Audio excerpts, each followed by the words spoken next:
So very good morning to class 11 student of St. Paul High School. So in this video we'll be talking about profit, how many kinds of profit are there and what is the importance of profit, and we're going to complete this chapter. So profit is the essence of the business.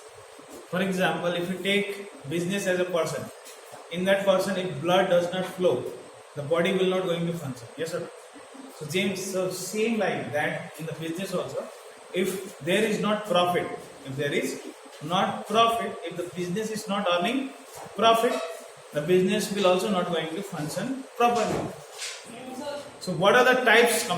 What are the types of profit we have here? We have two kinds basically: gross profit and net profit.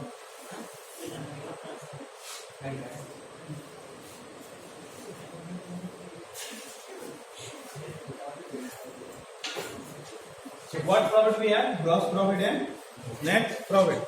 You have to understand it first. पहले समझ लेते हैं gross profit का मतलब क्या होती है. Gross profit basically functioning से जो प्रॉफिट कमाएंगे हम, बिजनेस का जो फंक्शनिंग होके डायरेक्ट एक्सपेंसेस, डायरेक्ट इनकम जब हम लोग कंपेयर करेंगे तो हमें पता चलेगा ग्रॉस प्रॉफिट आगे, ग्रॉस प्रॉफिट आगे. अब उस ग्रॉस प्रॉफिट में हम लोग इनडायरेक्ट एक्सपेंस माइनस करेंगे. क्या एक्सपेंस? इनडायरेक्ट एक्सपेंस अगर माइनस करेंगे तो आ जाएगा नेट प्रॉफिट. ये कॉन्सेप्ट है, ठीक है. कैसे करो दोस्तों? डायरेक्ट इनकम, डायरेक्ट एक्सपेंसेस जब हम लोग माइनस करेंगे ग्रॉस प्रॉफिट आएगा. प्रॉफिट आगे इस प्रॉफिट में हम लोग माइनस करेंगे indirect expenses. When we deduct indirect expenses from the gross profit we arrive at net profit. Net profit is the actual profit that we have to account and that we have to take. Okay, ये profit हमको निकालना पड़ता है. कौन सा profit निकालना है? Net profit तक जाना है. नेट प्रॉफिट तक डायरेक्टली जाएंगे नहीं, पहले ग्रॉस प्रॉफिट पहुंचेंगे, फिर ग्रॉस प्रॉफिट से फिर इनडायरेक्ट एक्सपेंस माइनस करेंगे, खुद ब खुद पहुंच जाएंगे कहां पर? Net profit. अब एक बार एक बात समझेगा, डायरेक्ट इनकम क्या होता है, डायरेक्ट एक्सपेंस क्या होता है. ठीक है, डायरेक्ट इनकम बोला तो सेल्स, डायरेक्ट इनकम बोला तो सेल्स. अल्टीमेट थिंग क्या है बिजनेस में? अल्टीमेट थिंग आप क्या कर रहे हो? सेल कर रहे हो. तो सेल से आपको जो इनकम होने वाला है that is your direct income. उससे बड़ा कोई इनकम है नहीं. Sale will be your direct income. ठीक है ना. अब डायरेक्ट एक्सपेंस क्या होगा सर? ये होना चाहिए सवाल. डायरेक्ट एक्सपेंस है क्या? The expenses that you can see and allocate, that is that the amount you are spending on the procurement of the goods will be known as direct expenses. Hindi में बता रहा हूं. जब आप सामान खरीद रहे हो ना, सामान का दाम तो तुम पे करोगे ना.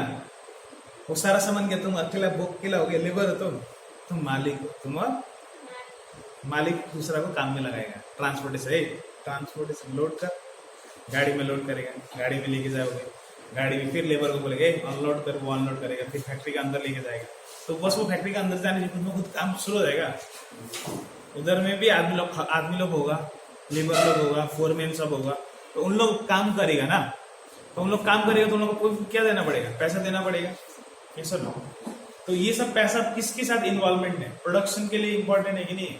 इलेक्ट्रिसिटी चल रहा है, वो बिजनेस में मशीन चल रहा है, उसका भी कुछ ना कुछ कंट्रीब्यूशन है कि नहीं? वो मशीन का भी इटसेल्फ कंट्रीब्यूशन है उस प्रोडक्ट से बनने से रिलेटेड. पर इसमें बहुत सारे एक्सपेंसेस हमको पता चलते हैं जो डायरेक्टली रिलेटेड है. जैसे सामान खरीदा, आपने लेके आया, ट्रांसपोर्टेशन चार्ज लगा, आपको डायरेक्टली पता है ट्रांसपोर्टेशन कितना लगा. लेबर चार्जेस आपने कितना दिया, वो प्रोडक्ट से रिलेटेड डायरेक्टली हमको पता चलता है क्योंकि आप पे कर रहे हो ऑन द स्पॉट ना. पर इलेक्ट्रिसिटी एग्जैक्टली कितना कंज्यूम हो रहा है और उसमें आपको प्रोडक्शन के लिए कितना कंज्यूम हुआ, आप बता पाओगे? क्यों नहीं बता पाएंगे? क्योंकि वहां पर बल्ब भी हो सकता है, फैन भी हो सकता है, बहुत सारा चीज हो सकता है. फैन तो रिक्वायरमेंट नहीं है ना, बल्ब का जलना रिक्वायरमेंट नहीं है, पर वो नेसेसरी है कि नहीं? वेंटिलेशन फैन भी तो घूम रहा है. अब उसकी वजह से भी तो इलेक्ट्रिसिटी आपका बिल आने वाला है. तो उसका कॉन्ट्रीब्यूशन एग्जैक्टली कितना होगा हम लोग बता पाएगा? इट इज इम्पॉसिबल टू से. तो ऐसे एक्सपेंसेस जो हम लोग प्रॉपरली एलोकेट नहीं कर पाते उनको इनडायरेक्ट एक्सपेंस कहते हैं. क्या एक्सपेंस कहते हैं? Indirect expense. और जो एक्सपेंस को हम लोग बता सकते हैं कि डायरेक्टली है, कितना कितना खर्चा हो रहा है प्रोडक्ट से रिलेटेड, उसको बोलेंगे डायरेक्ट एक्सपेंस. अगर समझ में आया तो अच्छा बात है. आगे हम लोग वो चैप्टर ही है इसका, वो कंफ्यूज होने वाला बात नहीं. आगे पूरा एक चैप्टर ही है, समझ लो डायरेक्ट एक्सपेंस क्या है, इनडायरेक्ट एक्सपेंस क्या है. इनडायरेक्ट एक्सपेंस का एक एग्जांपल देता हूँ. जैसे कि है ऑफिस स्टाफ का सैलरी. कौन सा स्टाफ? अकाउंटेंट हो गया, अकाउंटेंट का सैलरी। अकाउंटेंट आगे जाके काम करने वाला है, अकाउंटेंट फैक्ट्री में जाके लेबर लोगों के साथ में काम करेगा, और उसको सैलरी देना है कि नहीं देना है, खर्चा है कि नहीं खर्चा है, मेरे प्रोडक्ट से रिलेटेड खर्चा है, पर ये खर्चा तो है, इसलिए इसको क्या बोलेंगे, इनडायरेक्ट एक्सपेंस। इसलिए बिजनेस में कुछ डायरेक्ट एक्सपेंस होते हैं और कुछ इनडायरेक्ट एक्सपेंस होते हैं, उनको माइनस करेंगे अच्छे से हमारे जो इनकम हुआ उससे, तो हमें आ रहा है होगा नेट प्रॉफिट। ठीक है, किसी को कुछ पूछना है? बोल इलेक्ट्रिसिटी के बारे में बोला, उसके जगह पर सब मीटर भी यूज कर सकते हैं। हर बिजनेस में से यूज करेगा तो होगा, तो खर्चे पड़ रहे, वो यूज करता भी होगा, पर मैं आपको जनरल एग्जाम्पल दे दूँ। ठीक है, और मुझे कुछ पूछना है? नहीं। Moving on next part.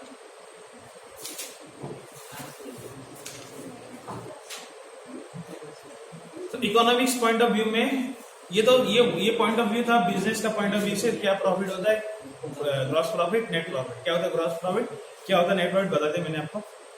ठीक है, उसके बाद हम मूव करते हैं प्रॉफिट इन इकोनॉमिक्स। किसमें बात करें? इकोनॉमिक्स। इकोनॉमिक सेंस में प्रॉफिट क्या है, जो भी हमारा सेल हुआ, जो भी हमारा उसमें माइनस करने वाले हैं। क्या माइनस करने वाले हैं? जो भी मेरा खर्चा हुआ, चाहे वो रेंट हो, वेजेस हो, इंटरेस्ट हो, इसमें कोई भेदभाव नहीं है। जितना खर्चा सबको माइनस कर दूंगा, किसके साथ? सेल्स के साथ। मेरा इकोनॉमिक्स पॉइंट ऑफ व्यू से प्रॉफिट आ जाएगा। अब हमारे पास और एक point of view profit in taxation.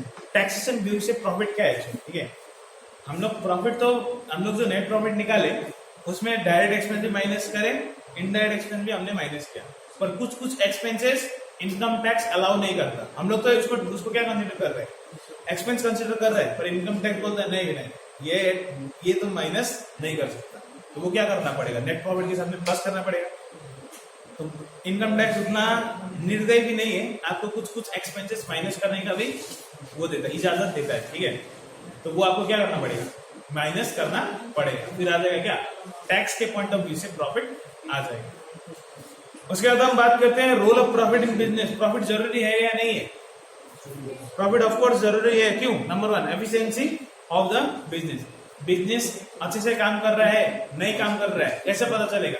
Profit से पता चलेगा। अगर बिजनेस प्रॉफिट पे प्रॉफिट कम आ जा रहा है और इंक्रीज हो रहा है प्रॉफिट भी, तो अच्छा काम कर रहा है तभी तो इंक्रीज होगा ना। तो एफिशिएंसी पता चलता है किससे? प्रॉफिट से। Number 2, growth and expansion of business. क्या बोल रहा है? Growth and expansion of the business. Business में ग्रोथ होने के लिए क्या चाहिए? पैसा। पैसा इज बेसिकली प्रॉफिट। जब ग्रोथ होगा बिजनेस का, तो बिजनेस और भी दूसरा बिजनेस करने लगेगा, तो वो क्या हो जाएगा? एक्सपैंड हो जाएगा। आज के डेट में एग्जांपल लीवाइस, नाम सुना होगा, बहुत पॉपुलर है ब्रांड जीन्स का। ठीक है, you know the story of Levi's? पता है लीवाइस की स्टोरी? सुना भी नहीं है क्या यार? कैसे हम ही स्टोरी सुन गए, एक दो स्टोरी तुम लोग बोला करेगा। लीवाइस की स्टोरी था एक्चुअली, 2 ब्रदर्स थे, दोनों ब्रदर्स सोना खोजने गए थे कैलिफोर्निया, सैन डिएगो रिवर। ठीक है, वहां पर सोना खोजने गए। सोना खोजने के लिए अब उनके पास जो जमीन था, जो जायदाद था, सब बिक्री। सोना खोज लेंगे रिवर में, अमीर हो जाएंगे, रातों रात अमीर। सपना अच्छा देखा था, पैसे लेके सब गया, सोना खोज रहा है, मिला ही नहीं, अनसक्सेसफुल हो गया। बहुत दिन हो गया, बहुत ट्राई किया, मिला पर उतना सफिशिएंट नहीं था। तो उन लोग अब क्या करेगा? तो उन लोग ने ना जो टेंट बनाया था, क्या बनाया था? टेंट बनाया था। टेंट को थोड़ा डिफरेंट क्लोथ कर, ठीक है। अब घर जाने के लिए पैसा तो है नहीं, अब पैसा है कहाँ से? तो उन लोग ने ऐसे आइडिया में सोचा कि ये टेंट का पैंट बना दिया जाए और इसको बेचा जाए। जो कपड़ा का टेंट था उसे क्या बना जाए? वो बनाया जाए, मतलब वो बनाया जाए क्या? पैंट बनाया जाए और बिक्री किया जाए। और वो पैंट का जो कपड़ा था वो बहुत रफ एंड टफ था, मतलब एक बार लगाए तो बहुत दिन तक यूज कर सकते थे। टेंट उसी क्वालिटी का था, टेंट उन लोगों को धोना होना नहीं पड़ता। तो वहीं से उन लोगों का आइडिया है कि ये जो टेंट का कपड़ा है, इससे हम लोग अगर पैंट बना के अगर बिक्री करें तो शायद कुछ हो सकता है। एक आइडिया, जनरल आइडिया। तो उन्होंने वो ट्राई किया और देखो आज दुनिया में हर कोई जीन्स पहन रहा है। तो ऐसा नहीं है कि उन लोग एक्चुअली फर्स्ट में तो अनसक्सेसफुल ही था, और अनसक्सेसफुल में भी उन लोग ने क्या नहीं सोचा? पॉजिटिविटी देखा कि उन लोग क्या कर सकते हैं। ये नहीं देखा कि उन लोग क्या नहीं कर सकते। और उन लोग सोचता ये हम लोग सोचते सोना ही नहीं खोज पाया, अब तो हम लोग वापस जाना पड़ेगा, रोज आके वापस चला जाता तो होता। But they find an opportunity in where they have got what setback में भी उन लोग ने एक अपॉर्चुनिटी देखा और अपॉर्चुनिटी को वो किया, ग्रैब किया और आज कहां से कहां पहुंच गए। उन लोग अभी है नहीं दुनिया में, छोड़ डिस्कवर किया, उन लोग होता उन लोग होगा तो उन लोग के लिए तो अच्छा हो गया। तो moving on next, survival of the business. कोई भी बिजनेस सर्वाइव कर रहा है किसके कारण? प्रॉफिट के कारण। बिना प्रॉफिट के कोई भी बिजनेस सर्वाइव नहीं करेगा।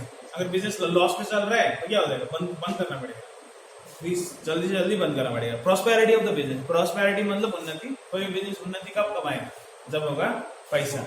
जब उसका बिजनेस में पैसा होगा उन लोग क्या कर देंगे? लैंड कर देंगे, नया नया मशीन कर देंगे, नया नया जगह इन्वेस्टमेंट करेंगे। बिजनेस जो ग्रो कर रहा है वो और ज्यादा ग्रो करेगा। उसके बाद बोलते हैं reward for bearing the risk. Profit क्या है? Reward for bearing the risk. बोलने का मतलब है बिजनेस में जितना बड़ा रिस्क उतना बड़ा प्रॉफिट, जितना कम रिस्क उतना कम प्रॉफिट। ये बिजनेस का rule, sweet and simple rule. जितना बड़ा आप रिस्क लेना चाहते हो उतना बड़ा प्रॉफिट भी हो सकता है, लॉस भी हो सकता है। जितना कम प्रॉफिट, जितना कम रिस्क होगा आपके बिजनेस में उतना कम प्रॉफिट होने वाला। सीधा सीधा रिलेशन। मूविंग ऑन नेक्स्ट, हम लोग एक्टिविटीज के बारे में बात करते हैं। Manufacturing, extractive, genetic. Okay, on the basis of good produce, माने गुड के प्रोडक्शन के हिसाब से अगर हम लोग डिस्ट्रीब्यूट करें, या तो मैन्युफैक्चरिंग इंडस्ट्री होगा, या तो एक्सट्रैक्टिव इंडस्ट्री होगा, या तो जेनेटिक होगा, या तो कंस्ट्रक्शन होगा। ठीक है, मैन्युफैक्चरिंग इंडस्ट्री बोलने का मतलब क्या है? कोई चीज बनाना, कोई चीज बनाना, तो जाएगा manufacturing industry. Out of that extractive industry, extractive मतलब कोई चीज कहीं से निकाल के उसको मार्केट में बेचना। फॉर एग्जाम्पल ऑयल हो गया, कोल हो गया, डायमंड हो गया, ये सब कहीं से एक्सट्रैक्ट करना पड़ेगा ना माइन से, और क्या करना पड़ेगा? बेचना पड़ेगा। तो extractive industry. Genetic industry is related with agriculture. Okay, जो भी चीज एग्रीकल्चर से रिलेटेड है उसे हम कहेंगे जेनेटिक इंडस्ट्री। अब लास्ट है कंस्ट्रक्शन इंडस्ट्री। कंस्ट्रक्शन इंडस्ट्री मतलब डैम बनाना, रोड्स बनाना, जो भी कंस्ट्रक्शन का काम है। अगर वो इंडस्ट्री, अगर कोई इंडस्ट्री ऐसा रिलेटेड काम कर रही है तो कौन सा कैटेगरी में आएगी? Construction industry. On the basis of size and investment, क्या बात कर रहे हैं? On the basis of size and investment, पैसा के हिसाब में। ठीक है, तो जो इंडस्ट्री में 25 लाख से कम, कितना लाख से कम? Small scale industry. कौन सा स्केल? 25 लाख से 5 करोड़, 25 लाख से माइक्रो इंडस्ट्री होगा। क्या होगा? 25 लाख से कम माइक्रो इंडस्ट्री, 25 लाख से 5 करोड़ स्मॉल स्केल। कौन सा स्केल? 5 करोड़ से 10 करोड़ मीडियम स्केल। अगर इतना इन्वेस्टमेंट करके कोई इंडस्ट्री कर रहा है तो मीडियम इंडस्ट्री कहेंगे। 5 करोड़ से 10 करोड़ हो जाएगा medium industry. And large scale industry 10 crore से ज्यादा, कितना भी हो सकता है, 100 करोड़ भी हो सकता है, 200 करोड़ भी हो सकता है, पर 10 करोड़ से ज्यादा will be considered as large scale industry. Large scale industry मतलब लार्ज स्केल प्रोडक्शन, ये फायदा है। On the basis of technology employed, किस तरीके का टेक्नोलॉजी है? तो हैवी इंडस्ट्री होता है और लाइट इंडस्ट्री। ठीक है, हैवी इंडस्ट्री कॉम्प्लेक्स होता है, जहाँ टेक्नोलॉजी बहुत कॉम्प्लेक्स है, जैसे कि मोबाइल हो गया, टेलीविजन हो गया, गाड़ी हो गया, ये सब इंडस्ट्री। ठीक है, और लाइट स्केल इंडस्ट्री इसमें ऑलमोस्ट सारा कुछ आ जाएगा, खाना से लेके ज्वेलरी लेके सब कुछ आ जाएगा। उसके बाद on the basis of activity, तो 3 प्रकार की एक्टिविटी थे, primary, secondary and tertiary. Primary is related with agriculture, secondary is dependent on the primary sector, basically the industry or the factories which are dependent on primary sector. secondary भी dependent होता है किसके ऊपर? tertiary के ऊपर। tertiary बोलने से service sector, primary, secondary and tertiary. Primary is agriculture, secondary is manufacturing, tertiary is service sector. मेरा क्वेश्चन है ये, क्या बिना टर्सरी, बिना सर्विस सेक्टर का प्राइमरी सेकेंडरी सेक्टर ग्रो होगा? हो जाएगा? चलेगा बस आराम से? क्यों नहीं चलेगा? बोलो।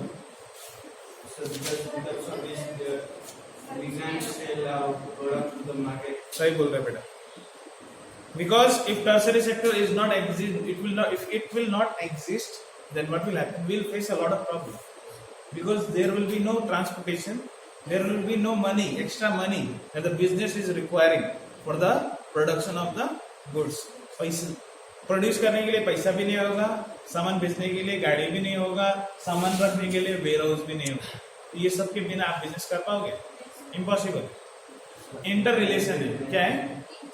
Inter relation. There is an inter relationship between primary, secondary and tertiary. Primary अगर इस कंट्री में नहीं भी है, प्राइमरी इस कंट्री में अगर नहीं भी है, हम कहीं से एक्सपोर्ट तो कर सकते हैं ना, वी कैन एक्सपोर्ट दैट।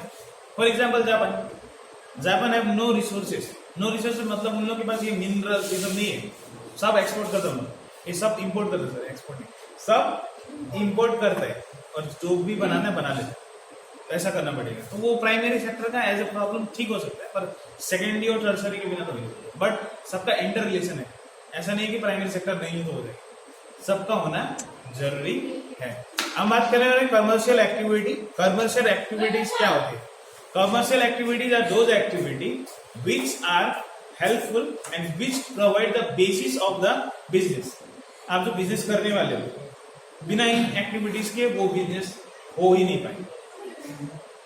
बिना इन चीजों के आप जो बिजनेस करने वाले हो वो हो ही नहीं सकता, उसकी कल्पना भी नहीं की जा सकती। तो इसमें ब्रांचेस ऑफ कॉमर्स के बारे में बात करते हैं। ऑक्सिलरी टू ट्रेड है और इसमें ब्रांचेस ऑफ कॉमर्स है, उसके बाद है ऑक्सिलरी टू ट्रेड। ओके, तो ब्रांचेस ऑफ कॉमर्स में सबसे पहला चीज है ट्रेड। ट्रेड मतलब व्यापार, ट्रेड मतलब सामान बेचना। बेसिकली सामान बेचने को हम लोग कह सकते हैं ट्रेड कह सकते हैं, ठीक है। सामान बेचना कैसे कैसे बेच सकते हैं वो देखिएगा थोड़ा। अगर हम इंटरनल बात करें, क्या बात करें, अगर अपने ही इंडिया में अगर हम लोग सामान बेच रहे हैं तो उसमें रिलेशन होता है, होम ट्रेड बोलेंगे, उसमें होगा होलसेलर और रिटेलर। क्या होगा? होलसेलर और रिटेलर। फैक्ट्री ने सामान बनाया, तो सामान कौन खरीदेगा? होलसेलर खरीदेगा। कौन खरीदेगा? होलसेलर इन बल्क खरीदेगा। क्या खरीदेगा? In bulk. इसलिए उसको क्या मिलेगा? सस्ता मिल जाएगा। क्यों मिल रहा है सस्ता? क्योंकि वो डायरेक्टली कहां से खरीद रहा है? कंपनी से डायरेक्टली खरीद रहा है, तो इसलिए उसको क्या मिलेगा? सस्ता में सामान मिल जाएगा होलसेलर को। अब होलसेलर से डायरेक्ट कस्टमर भी जा सकता है, पर होलसेलर वैसा बेचेगा नहीं। थोड़े उससे छोटे वाले जो बिजनेसमैन होंगे, जिन्हें हम कहते हैं रिटेलर्स, क्या कहते हैं? छोटे बड़े शॉप्स जितने भी है, तो उन लोग खरीदते हैं किससे? होलसेलर से खरीदते हैं। किससे खरीदते हैं? होलसेलर से। तो उनका भी थोड़ा प्रॉफिट मार्जिन बढ़ जाता है। एग्जाम्पल से समझे, कोई सामान इंडस्ट्री ने 4 रुपए का बनाया, कितना रुपए का बनाया? 4 रुपए का बनाया, वो होलसेलर को बेच दिया 7 रुपए में। कितना रुपए में? 7 रुपए। अब होलसेलर के पास में उसने, और उसका एमआरपी है 10 रुपया, तो होलसेलर अब रिटेलर को 9 रुपए में बेच दे, 2 रुपये वो भी कमा ले। 4 रुपए में बना, 7 रुपए में इंडस्ट्री ने होलसेलर को बेच दिया, 3 रुपया इंडस्ट्री कमा ले। होलसेलर के पास आया, होलसेलर ने वही सामान को 9 रुपए में बेच दिया, तो 2 रुपया होलसेलर के पास में आ गया। अब रिटेलर फाइनल प्रोडक्ट जब बेचेगा तो 1 रुपया उसके पास भी आ जाएगा, तो प्रॉफिट सबको मिल जा रहा है। तो ऐसे ही चेन एक्चुअली चलता है। ये एग्जैक्टली ऐसा नहीं होता है, ऐसा नहीं, it's an example to understand. Okay, उसके बाद हम देखते हैं इंटरनेशनल ट्रेड। इंटरनेशनल ट्रेड में क्या क्या है? Import, export, इंट्रापोर्ट। अंडरलाइन कर लीजिएगा, बहुत इंपॉर्टेंट है, पेंसिल से अंडरलाइन कीजिएगा, पेंसिल। 3 किसी के ट्रेड होते हैं। अगर हम इंटरनेशनल लेवल में अगर देखें, किस लेवल में? If we talk about international level, there are 3 types only: import, export and intraport. Intraport को एक कहते हैं, री एक्सपोर्ट कहते हैं, ठीक है। एक एक करके समझते हैं। इंपोर्ट, लेके आना, लेके आना कहीं सामान से, नेपाल हो गया, यूएसए हो गया, साउथ अफ्रीका हो गया, इंग्लैंड हो गया, कोई भी neighbour country. Neighbour country Myanmar भी है, नेबर कंट्री बांग्लादेश भी है, नेबर कंट्री श्रीलंका भी है। तो वहां से आपने सामान मंगाया, सामान तो क्या हो गया? इंपोर्ट हो गया।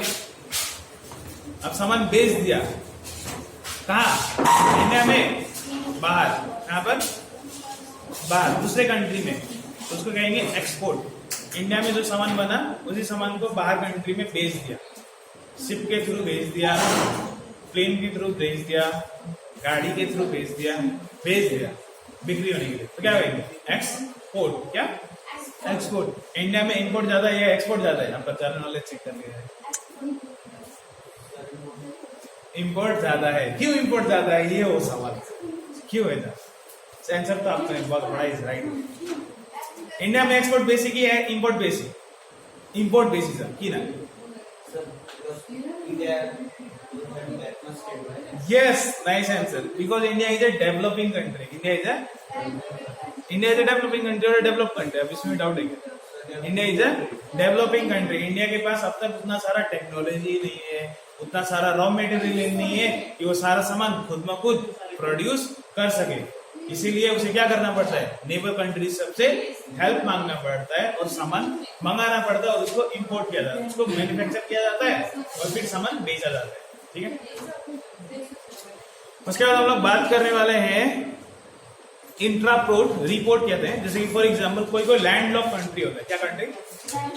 लैंडलॉक कंट्री बेसिकली वो कंट्री है जिसके आसपास सी नहीं है. इसके आसपास सी नहीं. For example Nepal is a landlock country. Mongolia is a landlock country. Russia हो सकता है पर चाइना नहीं है. China is not a landlock country.